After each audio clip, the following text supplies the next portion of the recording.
Dear students, जैसा कि screen पर आप देख सकते हैं प्रश्न नंबर 2 प्रश्नावली 1.1 कक्षा 12 गणित चैप्टर आपका जो 1 चल रहा है जिसका नाम है संबंध एवं फलन। तो प्रश्न नंबर 2 को आप देख सकते हैं, स्क्रीन पर आपको दिखाई दे रहा होगा। अपने गणित में भी क्वेश्चन को आप देख सकते हैं कि सिद्ध कीजिए कि वास्तविक संख्याओं के समुच्चय आर यानी रियल नंबर में आर, ये जो आर दिया गया ये relation A comma B such that A is less equal B square द्वारा परिभाषित संबंध आर ना तो स्वतुल्य है, ना सम्मित है और ना ही संक्रामक है। इसमें सिद्ध करना है। क्वेश्चन नंबर 1 में क्या था कि इसमें आपको बताना था कि कौन सा संबंध सम्मित, स्वतुल्य, सम्मित, संक्रामक है। सही है। प्रश्न नंबर 1 में आपने देखा था, आपके 5 भाग थे और 5वें क्वेश्चन में भी आपके 5 भाग थे। तो उसमें आपको बताना था कि इसमें यह स्वतुल्य है, सम्मित है, लेकिन संक्रामक नहीं है, क्या है क्या नहीं। लेकिन इसमें आपको सिद्ध करके दिखाना है कि सिद्ध कीजिए कि यह जो दिया गया संबंध है यह ना तो स्वतुल्य है, ना सम्मित है और ना ही संक्रामक है। और कल कुछ जो है छात्रों की कमेंट आई थी कि आपका वीडियो जो है साफ नहीं दिखाई देता है। तो मैं आपको बता देता हूं कि मैं वीडियो जो है फुल एचडी में बनाता हूं, वीडियो फुल एचडी में बनाता हूं। लेकिन आप जो वीडियो देखते हैं, वीडियो पर आप इस टाइप से क्लिक करेंगे तो यहां पर आप देखेंगे सीधे हाथ की तरफ ऊपर की तरफ आपको 3 पॉइंट दिखाई देंगे। उस पर आप क्लिक करके आप अपने वीडियो में जाकर क्वालिटी को बढ़ा सकते हैं। वहां पर जाकर जब आप अपने क्वालिटी को बढ़ाएंगे तब जाकर आपको वीडियो जो है साफ स्वच्छ और अच्छा दिखाई देगा। हम जो है वीडियो को फुल एचडी में बनाते हैं। तो क्वेश्चन आपने पढ़ लिया, सही से समझ लिया, तो चलिए बढ़ते हैं सोल्यूशन की तरफ। तो यह संबंध आपका दिया गया है रिलेशन आर बराबर ए कॉमा बी, आपको ये लाइनें नहीं करना है, such that A is less equal V square.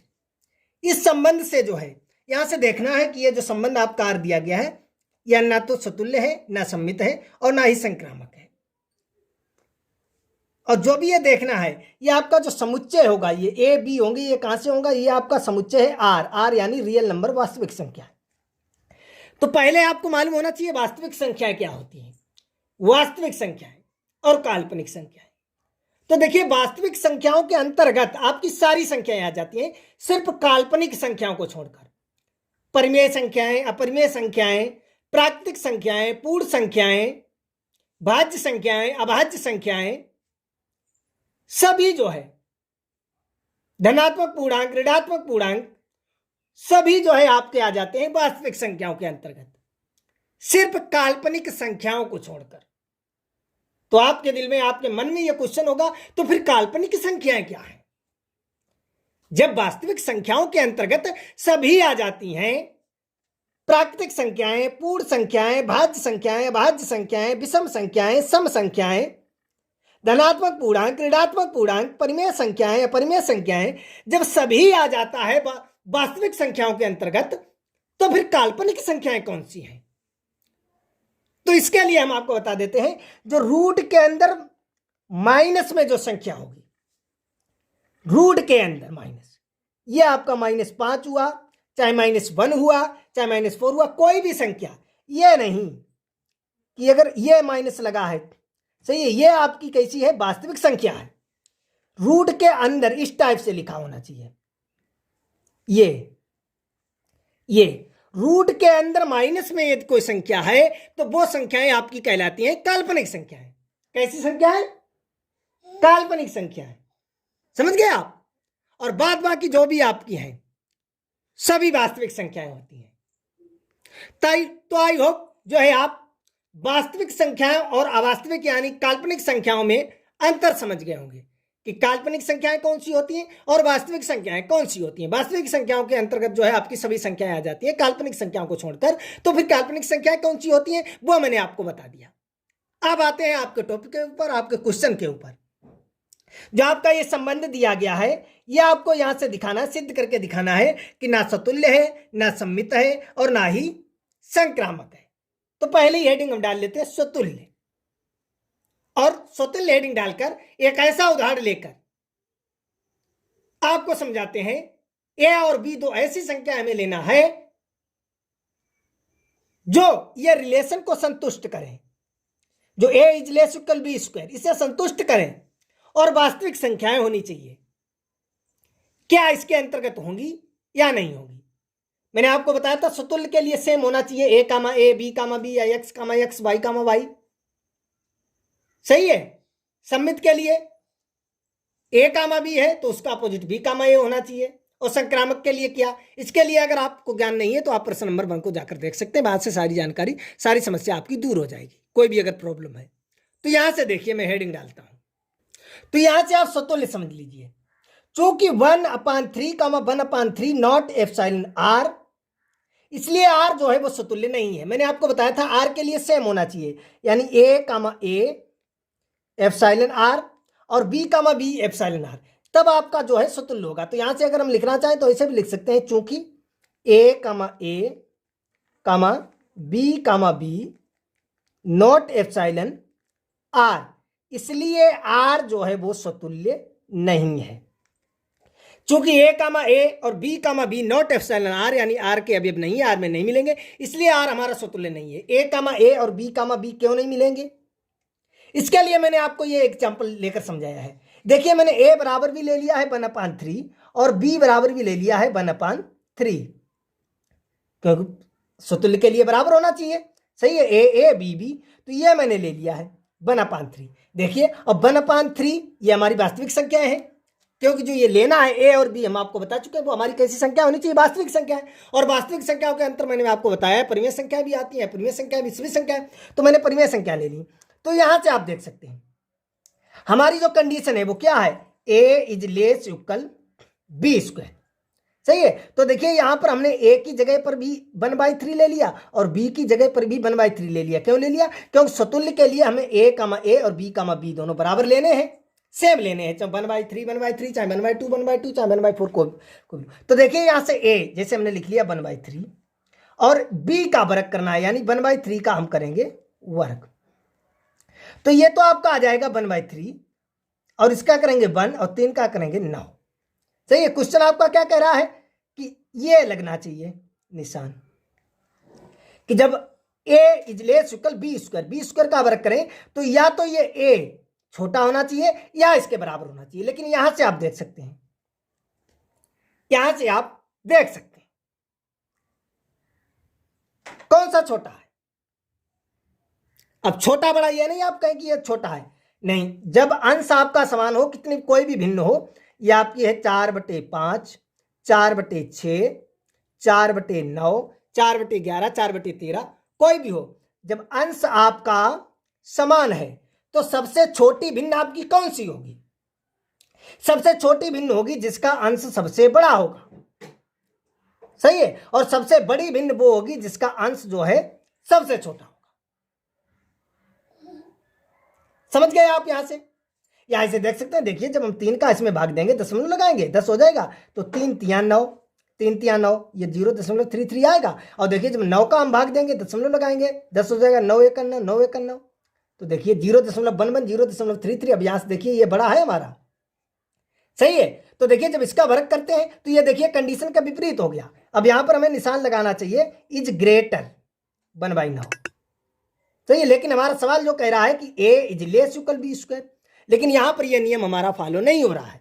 यहां पर आप देख रहे हैं 1/3 लिया, और देखिए ये हमारा ए की जगह 1/3, ये बी की जगह, अगर हम बी का वर्ग करते हैं 1/9 हो जाएगा, जो कि इससे छोटा हो जाएगा। लेकिन होना कैसा चाहिए, बड़ा होना चाहिए, बी स्क्वायर बड़ा होना चाहिए, ए छोटा होना चाहिए, लेकिन यहां पर बी स्क्वायर जो है वो छोटा हो जाएगा, इसलिए आर हमारा सतुल्य नहीं है। समझ गए, क्योंकि a b not epsilon R, इसलिए आर सतुल्य नहीं है। ऐसे भी आप लिख सकते हैं और उदाहरण के तौर पर ऐसे आप समझा सकते हैं। समझ गए आप।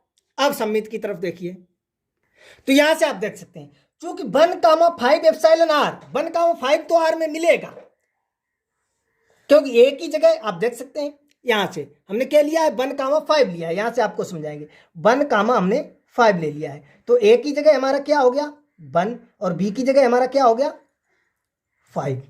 सही है, सवाल हमारा कह रहा है कि A is less equal B square होना चाहिए, तो देखिए ए की जगह 1 is less equal B square, यानी 5 का वर्ग करें, तो देखिए 1 इज लेस इक्वल ये हो जाएगा 25। तो यहां से आप देख सकते हैं 1 इज लेस इक्वल 25, अब यहां से आप देख सकते हैं वन जो है वो देखिए 25 से छोटा है, वन जो आपका है वो 25 से छोटा है, जो कि सत्य है। तो 1,5 आपका हो सकता है, क्योंकि 1 भी वास्तविक संख्या है, 5 भी वास्तविक संख्या है, और 1,5 इससे जब हम रिलेशन निकालेंगे तो देखिए यह निकलेगा, यानी 1 इज लेस 25, 1 जो है एक जो है वो 25 से छोटा है, तो सत्य है। लेकिन देखिए जब हम इसका उल्टा करते हैं 5,1, तो ए की जगह हमारा क्या हो गया 5, और बी की जगह हमारा क्या हो गया 1। अब देखिए हमारा क्या है condition, a is less equal B square. तो देखिए ए तो हम ऐसे लिख लिया is less equal B square, यानी 1 का स्क्वायर। तो 5 इज लेस इक्वल 1 का स्क्वायर करेंगे, बन ही रहेगा। समझ रहे आप यहाँ से? तो देखिए यहाँ से आपकी कंडीशन क्या आ रहा है, 5 इज लेस इक्वल 1, यानी 5 जो है वो 1 से छोटा है, जो कि गलत है। गलत है भाई, 5 इज लेस इक्वल 1 कहाँ है, 5 छोटा कहाँ है, 5 तो बड़ा है, 5 इज ग्रेटर 1 है, 5 छोटा कहाँ है। समझ गए आप? इसलिए ये संतुष्ट नहीं करेगा, इसलिए आर हमारा सम्मित नहीं है। ये हमने एग्जाम्पल समझा दिया। अगर आप लिखना चाहें तो ऐसे भी लिख सकते हैं, चूंकि a comma b epsilon R, लेकिन v comma a not epsilon R, इसलिए आर सम्मित नहीं है। इसलिए आर हमारा जो है वो सम्मित नहीं है। ऐसे में लिख सकते हैं कि ए कामा बी तो आर में होगा, लेकिन बी कामा आर में नहीं होगा, इसलिए आर हमारा सम्मित नहीं है। और उसके लिए ये है जो है हम एग्जाम्पल भी यहां से समझा सकते हैं। समझ गए आप? अब यहां से एक बात आप ध्यान रखेंगे, कौन सी बात? बात आपको यह ध्यान रखना है, पहले क्वेश्चन की तरफ आपको देखना है कि क्वेश्चन आपका सिद्ध करवा रहा है, तो हमें क्वेश्चन के हिसाब से चलना होगा। हमें क्वेश्चन को लगाना नहीं है, क्वेश्चन को सोल्व नहीं करना, क्वेश्चन को सिद्ध करना है। सिद्ध करने का मतलब आपका आंसर दिया हुआ है, आपका आंसर दिया हुआ है, जो क्वेश्चन आपको सिद्ध करना है। तो सिद्ध करने का मतलब क्या होता है कि आंसर आपके क्वेश्चन में ही दिया होता है, हमें वो लाकर दिखाना है कि ये आंसर हमारा कैसे आएगा, ये करना है। अब देखिए यहां से अगर इसी क्वेश्चन को हमने ये देखिए, क्योंकि हमारा क्वेश्चन क्या सॉल्व करा रहा है कि सिद्ध कीजिए, क्या सिद्ध करवा रहा है कि यह दिया गया संबंध जो है ना स्वतुल्य है, ना सम्मित है, और ना संक्रामक है। तो यहां से वही हम सिद्ध कर रहे हैं, क्योंकि हमारा आंसर दिया गया हमारे सामने। यदि यही क्वेश्चन होता कि ज्ञात कीजिए संबंध आर बराबर ए कामा बी एप्सिलॉन, यह दिया होता आर बराबर A comma B such that A is less equal B square, ज्ञात कीजिए जो है दिया गया संबंध स्वतुल्य सम्मित संक्रामक है या नहीं है, तब जो है हम इसे दूसरी तरफ से भी लगा सकते हैं। अब देखिए यहां से आप देख सकते हैं, यह जो मैंने दिखाया ये सम्मित नहीं आया, क्योंकि हमारा सवाल कह रहा है कि सिद्ध कीजिए स्वतुल्य सम्मित और संक्रामक नहीं है। इसलिए हमें ऐसा एग्जाम्पल लेना है जिससे हमें यह दिखाना है आपको कि यह सम्मित नहीं है। और अगर हम दिखाना चाहें सम्मित है, तब भी देखिए हम एग्जाम्पल ले सकते हैं, ले सकते हैं। अब देखिए यदि हमने ले लिया है 4,5, देखिए 4,5, ये a बराबर 4 और b बराबर 5, तो देखिए क्या है a is less equal B square, तो a की जगह है 4 इज लेस इक्वल b, यानी 5 का स्क्वायर, तो 4 इज लेस इक्वल 25। तो देखिए 4 जो है वो 25 से छोटा है, देखिए सत्य है। तो 4,5 जो है वो आपका आर के अंतर्गत मिलेगा, यानी 4,5 जो है वो एप्सिलॉन आर मिलेगा। अब हमें चेक करना है कि इसका उल्टा, यानी 5,4 जो है वो एप्सिलॉन आर होगा या नहीं होगा। तो यहां से देखिए ए बराबर ये आपका हो गया और बी बराबर ये आपका हो गया, सही है। ये क्यों उल्टा पलट जाता है ना आपका, समझ गया आप अच्छी तरीके से, सही है। अब यहां से क्योंकि पलट गया है, ये देखिए ए कामा बी था, ये उधर हो गया, बी कामा ये हो गया। अब ए की जगह पर आपका क्या आ गया 5, और बी की जगह पर आपका क्या आ गया 4, सही है। हमें क्या दिखाना है, A is less equal B square, यानी पहला वाला इज लेस इक्वल बी, तो 5 इज लेस इक्वल 4 चक्कू 16, तो देखिए 5 जो है वो 16 से छोटा है छोटा। तो देखिए ये भी सत्य है, यानी 4,5 भी आपका आर में होगा और 5,4 भी आपका आर में होगा। आपका क्वेश्चन क्या कह रहा है कि ए कामा बी आर में होना चाहिए और बी कामा ए भी आर में होना चाहिए, तो जो फलन है आपका वो सम्मित होगा। तो यहां से देखिए हम दिखा सकते हैं 4,5 हमारा आर में होगा और 5,4 भी हमारा जो है वो आर में होगा। समझ रहे आप? तो यहां से यदि हम इसे ये दिखाना चाहते हैं कि ये सम्मित है तो ये हमारा हो भी जाएगा, लेकिन ये हमें क्वेश्चन ज्ञात नहीं करना है। क्वेश्चन हमें ये नहीं ज्ञात करवा रहा है कि चेक कीजिए या जांच कीजिए या ज्ञात कीजिए सम्मित सतुल्य संक्रामक है, सिद्ध करवा रहा है। और सिद्ध का मतलब क्या है कि आंसर हमें दिया गया है, हमें सिर्फ सॉल्व करके दिखाना है, सिर्फ सिद्ध करके दिखाना है कि यह सम्मित सतुल्य और संक्रामक नहीं है। वो किस प्रकार से दिखाना है, कैसा हमें एग्जाम्पल लेना है, वो हमारे ऊपर डिपेंड करता है, क्योंकि हमें आंसर दिया गया है, हमारे क्वेश्चन का आंसर, हमारे क्वेश्चन का उत्तर दिया गया है कि ये जो आपका संबंध है आर, ये ना तो सतुल्य है, ना सम्मित है, ना संक्रामक है। अब सिर्फ हमें यह दिखाना है। कोई भी उदाहरण लें अपनी तरफ से, कैसा भी उदाहरण लें, वास्तविक संख्या होनी चाहिए, वास्तविक संख्या कोई भी ले सकते हैं।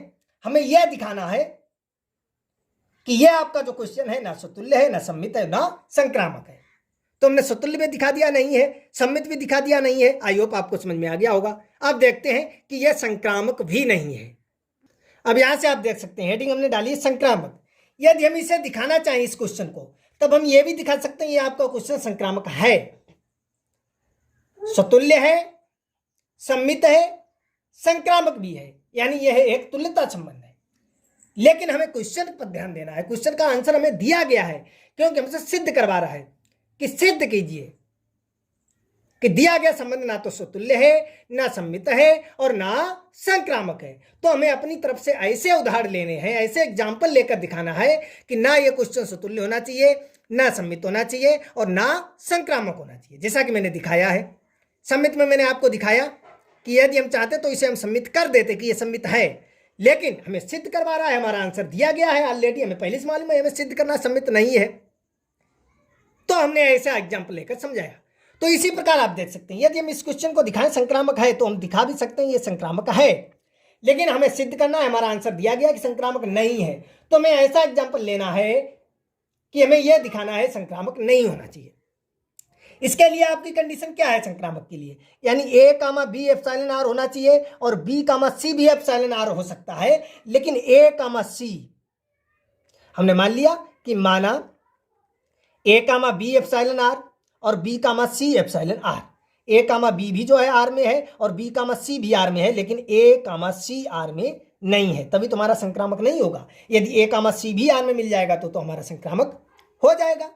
भाई ए कामा बी आर में है और बी कामा सी भी आर में है, यदि ए कामा सी भी मिल जाएगा आर में तो हमारा संक्रामक हो जाएगा। लेकिन हमें क्या दिखाना है, संक्रामक नहीं है, तो इसलिए ए कामा बी हमने मान लिया आर में है, माना a comma b epsilon are तथा बी कामा सी भी आर में है, लेकिन ए कामा सी जो है वो आर में नहीं है।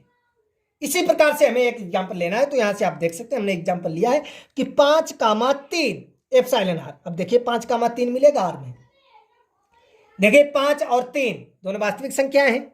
यहां से आप देख सकते हैं 5 यानी ए ये हो गया, बी ये हो गया, तो 5 is less equal B square, यानी ये करेंगे तो देखिए 5 इज लेस इक्वल 3 का वर्ग 9, तो देखिए 9 से छोटा है 5, ये सत्य है, होगा, ये आर में होगा। अब देखिए अगला हमने लिया है 3 कामा 2, यानी ये ए हो गया, ये बी, तो देखिए 3 इज लेस इक्वल इसका वर्ग बी का, सही है, तो 3 इज लेस इक्वल 2 का वर्ग करेंगे 4, तो देखिए 4 से छोटा है 3, तो 3 कामा 2 भी मिलेगा। तो अब हमारा क्या होना चाहिए, इसका लास्ट इसका फर्स्ट, अब हमारा क्या बनेगा तीसरा, 5 कामा 2, 5 कामा 2, लेकिन 5 कामा 2 इसमें नहीं होगा, क्यों होगा, तो यहां से आप देख सकते हैं ये 5 कामा 2 दिया गया है, यानी ये आपका ए हो गया, ये आपका बी हो जाएगा अगर उसके क्वेश्चन के हिसाब से चले। तो देखिए 5 इज लेस इक्वल यानी बी स्क्वायर, इसका स्क्वायर करेंगे तो 5 इज लेस इक्वल ये 4 होगा, तो आप देख सकते हैं 4 से छोटा कहाँ 5 है, ये बड़ा है, तो 5 कामा 2 इसके अंतर्गत नहीं होगा। यहाँ 5 और 3 भी वास्तविक संख्या है, 3 और 2 भी वास्तविक संख्या है, 5 और 2 भी वास्तविक संख्या है, 3 2 5 ये सभी वास्तविक संख्या है। लेकिन बात क्या है, 5 कामा 3 आर में होगा, क्यों होगा हम यहाँ पर समझा चुके हैं। देखिए 5 जो है वो 9 से छोटा है, 3 कामा 2 भी आर में होगा, क्यों होगा, यहाँ से हम देख चुके हैं, देखिए 4 से छोटा है 3, लेकिन 5 कामा 2 आर में नहीं होगा, क्यों नहीं होगा, यहाँ से आप देख सकते हैं 5 छोटा नहीं है 4 से, इसलिए आर हमारा संक्रामक नहीं है। और हमें अगर हमें ये दिखाएं आर संक्रामक है तो ये भी हम दिखा सकते हैं एग्जाम्पल लेकर, लेकिन हमारा आंसर पहले दिया गया, हमें सिद्ध करना है कि यार हमारा ना तो सतुल्य, ना सम्मित, ना ही संक्रामक है। तो हमें अपनी तरफ से ऐसे एग्जाम्पल लेने हैं कि ना आपका सतुल्य होना चाहिए, ना सम्मित होना चाहिए, और ना संक्रामक होना चाहिए। ऐसे एग्जाम्पल अपनी तरफ से लेने हैं, समझ गए। तो बस लिख देंगे अतः, तो यहां से आप देख सकते हैं हमने लिख दिया है अतः आर ना तो सतुल्य है, ना सम्मित है और ना ही संक्रामक है। यही आपका जो है वो सिद्ध करना था। आई होप आप अच्छी तरह से समझ गए होंगे। इस क्वेश्चन को यदि हम सोल्व करना चाहते हैं कि सिद्ध कीजिए यह एक तुल्यता संबंध है, सिद्ध कीजिए यह एक तुल्यता संबंध है। तुल्यता संबंध का मतलब यह जो है हमारा संबंध स्वतुल्य भी है, सम्मित भी है और संक्रामक भी है। तो इसे हम स्वतुल्य भी सिद्ध कर सकते थे, सम्मित भी सिद्ध कर सकते थे और संक्रामक भी सिद्ध कर सकते थे। तब हमें अपनी तरफ से अलग से कुछ एग्जाम्पल लेने पड़ते, सही है। लेकिन सिद्ध करने का मतलब हमें आंसर दिया गया है क्वेश्चन का कि हमें सिद्ध करके दिखाना है कि ना तो सतुल्य है, ना सम्मित है और ना ही संक्रामक है। तो हमें अपनी तरफ से ऐसे एग्जाम्पल लेकर आपको समझाना है, एग्जामिनर को या गणित में ऐसे एग्जाम्पल लेकर जो है क्वेश्चन को लगाना है कि ना तो आपका सतुल्य होना चाहिए, ना आपका सम्मित होना चाहिए और ना आपका संक्रामक होना चाहिए। आई होप आपको अच्छी तरह से समझ में आ गया होगा और किसी प्रकार की कोई समस्या नहीं हुई होगी। अगर किसी प्रकार की कोई समस्या है तो आप हमें बता सकते हैं, हम आपको इसी क्वेश्चन को पुनः समझा देंगे, इसका वीडियो बनाकर आप तक पुनः पहुंचाएंगे। वैसे मैंने पूरी कोशिश की है क्योंकि मैं इस क्वेश्चन को चाहता तो सिर्फ मैं 2 मिनट में लगा देता, और अगर चाहता तो 2 मिनट भी नहीं लगते, 2 मिनट में लगा देता, आपको समझा भी देता अच्छी तरह से। और अगर जल्दी में लगाता आपको बिना समझाए हुए तो सिर्फ 1 ही मिनट का ये क्वेश्चन है। यह क्वेश्चन मैं सिर्फ 1 मिनट में लगा सकता हूं, लेकिन आपके समझ में नहीं आएगा। और ज्यादा से ज्यादा हमें 2 या 3 मिनट लगते, आपको समझ में भी आ जाता। लेकिन हमने इतने डिटेल से समझाया, आप देख सकते हैं 21 मिनट से भी ऊपर समय हो चुका है, और तब भी अगर आपके समझ में नहीं आया तो भाई बहुत गलत बात है, बहुत ही गलत बात है। तो चलिए मिलेंगे अगले वीडियो में प्रश्न नंबर 3 के साथ।